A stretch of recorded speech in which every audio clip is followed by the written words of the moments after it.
The day comes when scientists in one of the biotechnology laboratories begin to clone famous personalities for very large fees, of course. In fact, many rich people would like to have a child of a genius like Vivaldi, Galileo, or Michelangelo. Soon, however, people decide to take a swing at something far more valuable: God himself. After Lucifer rebelled against the power of God in heaven, he was defeated by the Archangel Michael, and flaming meteor was thrown into the underworld, where he had to remain in chains and punishing flames. Michael himself chained him to a rock and cried out to return as a humble angel, to which Lucifer replied that he would rather reign in hell than serve in paradise, and he threatened that he would return as ruler of the world. Over time, Lucifer was joined by numerous demons as he craved revenge. Meanwhile, on earth, Lucifer's disciples set up a temple at the site of his fall into the abyss, and they believe that one day he will return to rule on earth. Our time. Laura Milton, an American student, is trying to persuade her professor to accept her thesis on the theme that there are no evil or good spirits, but he refuses, offering to discuss the subject in an intimate setting. But now the girl refuses.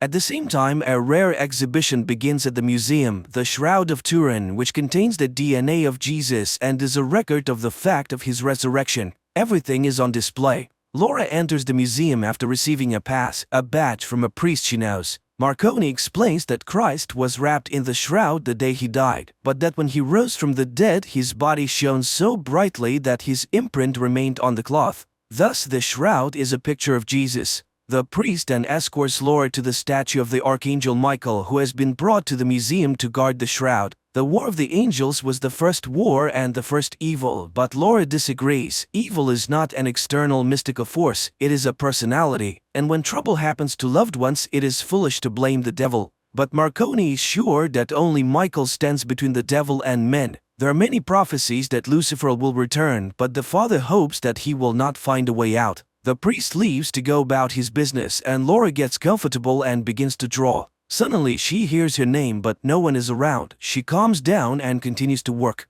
It's evening and the gallery is about to close. The last group of tourists enters the museum, and while the guard is distracted for a moment, a figure in a black cloak separates from the group and makes his way through a side door. Despite the late hour, Laura is still working when she thinks Lucifer's head on the statue is moving, followed by the cry of a raven. The girl walks to the window without noticing the sinister figure behind her, who pulls a sword from Michael's hand and walks away. Laura closes the window and gathers her things. The guard is ready to escort her out, but she refuses. She still has to see Padre Marconi. She goes to the chapel and sees a figure in black slaying the guard with a sword. The girl runs away in terror and hides in the confessional, watching as the woman with the sword breaks the glass over the shroud. Padre Marconi arrives at the noise and, in the name of Saint Michael, demands that the sacrilege cease, but the woman throws him aside and pierces him with her sword. Laura moves carelessly and the villain notices her. She orders her underlings to take the shroud and the girl, hoping that he might like her.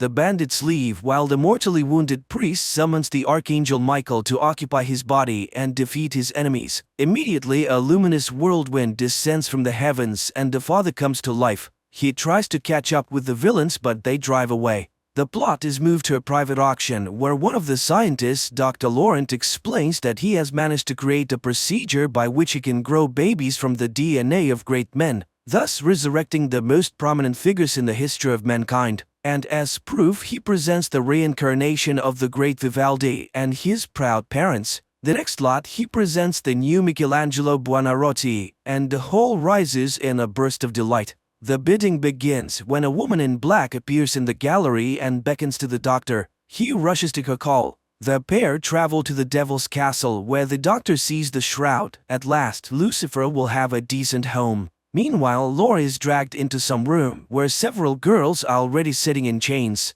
All of them are horrified by what is happening and do not understand why they are there. A few men enter, take a blood test and photograph Laura, while Father Marconi, or rather the Archangel Michael in his body, makes his way to the guard room where two monks are watching the murder videos. Seeing the one who was murdered in front of them alive, they are astonished as he finds out where the keepers of the shroud were and how could they have allowed this to happen. It is explained to him that the cardinal responsible for everything is not himself at the moment. He sees secret cults and the devil's minions. and now he is in the asylum of Saint Michael. Archangel takes the car keys and drives to the cardinal's house, while the doctor isolates DNA from the blood traces on the shroud. The old cardinal meets Michael with a gun, and upon learning of what has happened becomes enraged. He warned them, but looking into the man's eyes he realizes he is not Marconi. The cardinal shows Michael Lucifer's castle and suggests that his minions intend to revive him.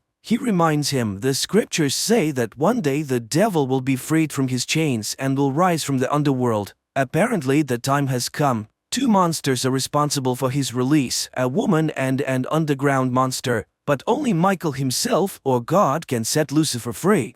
The devil's minions have offered him the bodies of virgins for centuries to get a vessel for the devil, but human bodies are too weak. Although there was one woman in history who was able to bear and give birth to a son of God, and today science is ready to open the gates to the devil using Christ's DNA. Michael asks to be taken to the castle. Meanwhile, the girls try to devise an escape plan and share their experiences. It turns out that Laura's husband and son are dead. Instruments inform the doctor of a successful DNA extraction, and the walls in the underworld begin to crumble, heralding the devil's release, while the doctor informs Liz of a complete match of all the right parameters with Laura's body, and the women wait for the attendants to arrive and pounce on them. It seems that they will succeed, but another group rushes to the rescue and the girls are dragged into the laboratory. They are laid on tables, and despite desperate resistance, fertilized eggs are injected into their bodies. Liz convinces Laura to put up with it, for Lucifer is bound to like her. In the meantime, Cardinal escorts Michael to the entrance to the dungeon and warns of caution. A monster awaits ahead. At this time, the devil's minions gather in the hall with the well. Two impregnated girls are tied to a pillar in the center, and the monster who has come out takes them and leads them to the gateway to the underworld. The girls are put in an iron cage and lowered down, while Lucifer is already waiting for them. Sensing the approach of the possible Holy Mothers, he removes their collars and, transformed into a luminous stream, rushes towards them. The women are seized by the subterranean monsters and the stream enters one of them, but her body fails and she dies. Then the glowing worm enters Laura's body. Liz and the servants greet the living woman with delight. The choice is made. She is escorted into a glass cage where it is explained that her child will be the new Jesus. Meanwhile, Michael sneaks inside the castle and, having obtained a guard's uniform, finds the shroud and tries to find Laura. The doctor enters, but Michael rejects him and sets fire to the laboratory. He finds Laura, but the woman realizes it is not her longtime friend. She runs away. The Archangel has to run after her. He manages to drag her into a storage room where he explains who he is and finds out exactly what was being done to the woman.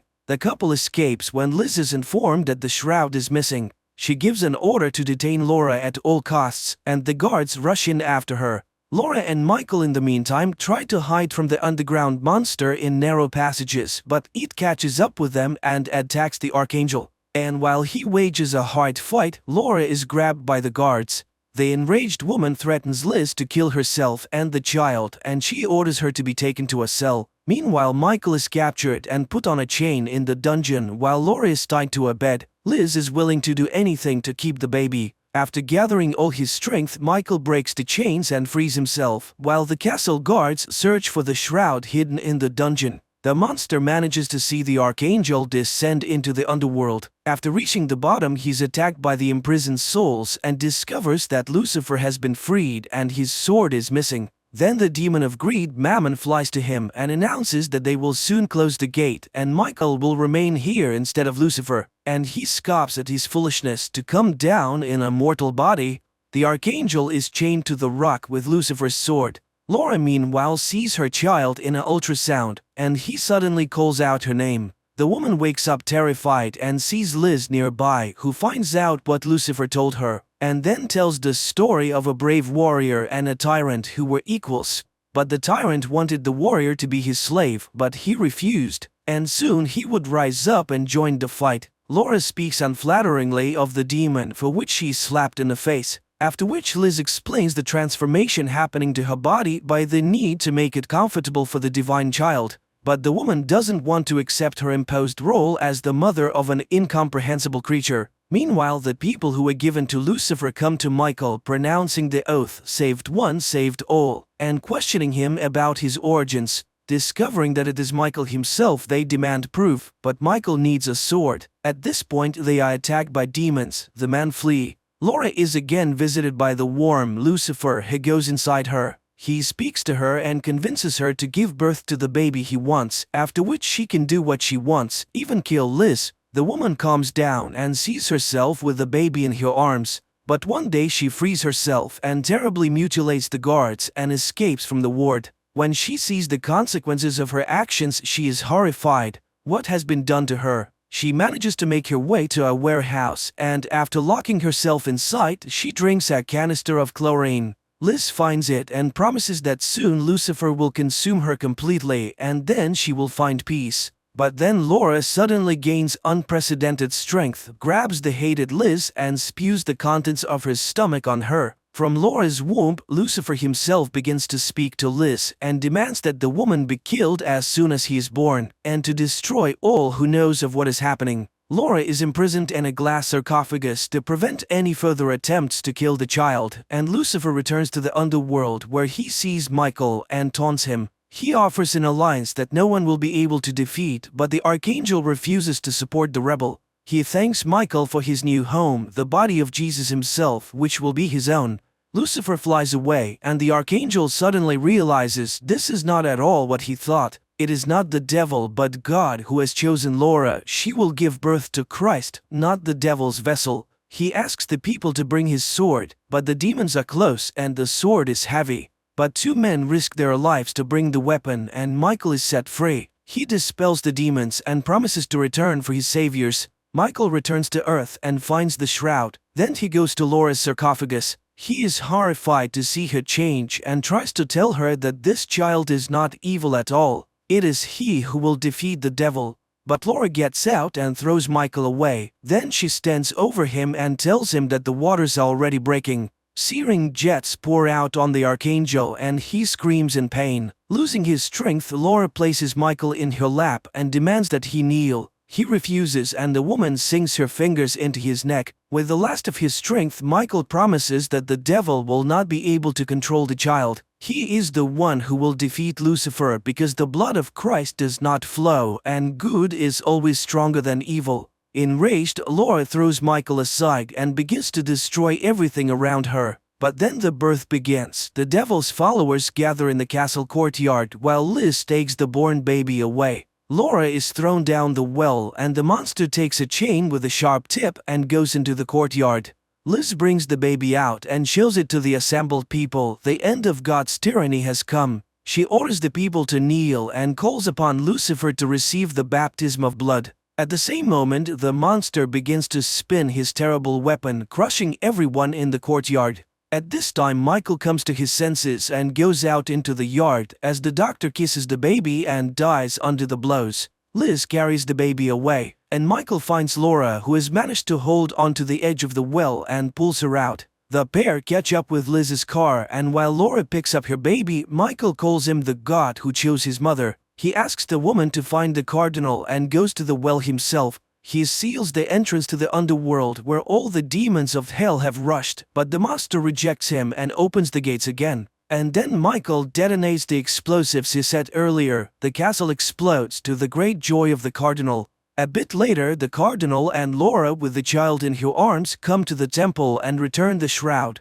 And Michael descends into the underworld and frees the people who believed in him. After a while, Liz observes Cardinal and Laura with a grown boy walking through the woods, and she calls the baby Lucifer. And he turns around and shows a dark jet showing out of his nose. Then he turns away. Pretty unusual film which raises the themes of the struggle between good and evil, but viewed through the prism of the scientific achievements of our time. And some doubts arise as to whether man truly understands what he is really doing.